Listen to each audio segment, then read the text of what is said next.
नमस्कार मेरा दर्शक साथीहरू।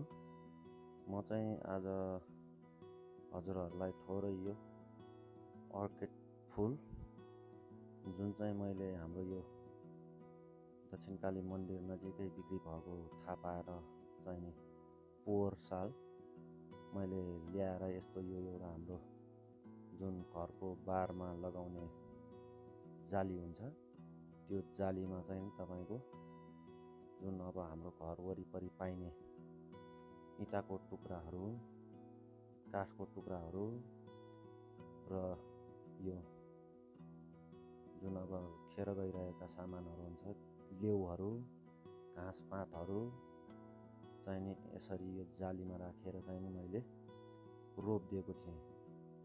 अहिले यो वैशाख महिना लागेसँगै तपाईँको चाहिँ नि यो हेर्नुहोस् त कति मजाले फुलेको छ। मैले चाहिँ नि यो जाली जुन जाली चाहिँ खेर गएको टुक्रा जाली थियो त्यसलाई मैले गमला जस्तो बनाएर भित्र चाहिँ नि तपाईँको इँटा टुक्राहरू, काठको टुक्राहरू, लेउहरू जुन यो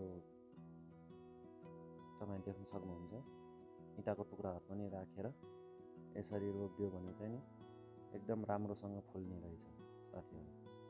र समय समयमा चाहिँ नि यसमा चाहिँ नि मैले डिएपी पानीमा घोलेर डिएपी जुन हाम्रो खेतबारीमा लगाउने जुन मल छ त्यो मललाई चाहिँ नि मैले पानीमा घोलेर जुन स्प्रे गर्ने बोतल हुन्छ बोतलमा पानी हालेर त्यो जुन घोल त्यो मैले स्प्रे गरेको थिएँ र अहिले देख्न सक्नुहुन्छ कति मजाले फुलेका छन् साथीहरू। र तपाईँहरू यहाँ देख्न सक्नुहुन्छ मैले यहाँ के भित्र हालेको छु भनेर अनि तपाईँहरूलाई मैले राम्रोसँग देखाउने कोसिस गरेको छु।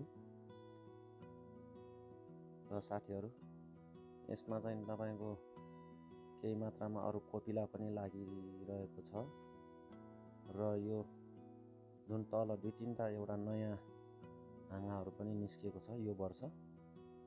यो तलबाट निस्किएकोहरू चाहिँ सबै नयाँ हो।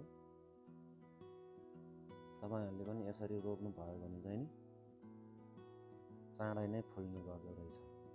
मैले अरू बोटहरूमा माटोमा पनि लगाएर राखेको छु तर धेरै समय भइसक्यो त्यसमा चाहिँ फुलेको छैन। र तपाईँहरू पनि आफ्नो घरमा भएको खाली ठाउँहरूमा यसरी बनाएर झुन्डाइदिनु भयो भने तपाईँको एउटा सिजन आएपछि चाहिँ एकदम राम्रोसँग पक्कै फुल्छ। र बेला बेलामा यो डिएपीको घोल स्प्रे गरिदिनु भयो भने चाहिँ अरू मल चाहिँ यसलाई नचाहिने रहेछ। र अन्तिममा म यति भन्दै हजुरहरूलाई एउटा रिक्वेस्ट गर्न चाहन्छु, कृपया मलाई सब्सक्राइब गरिदिनु होला। धन्यवाद।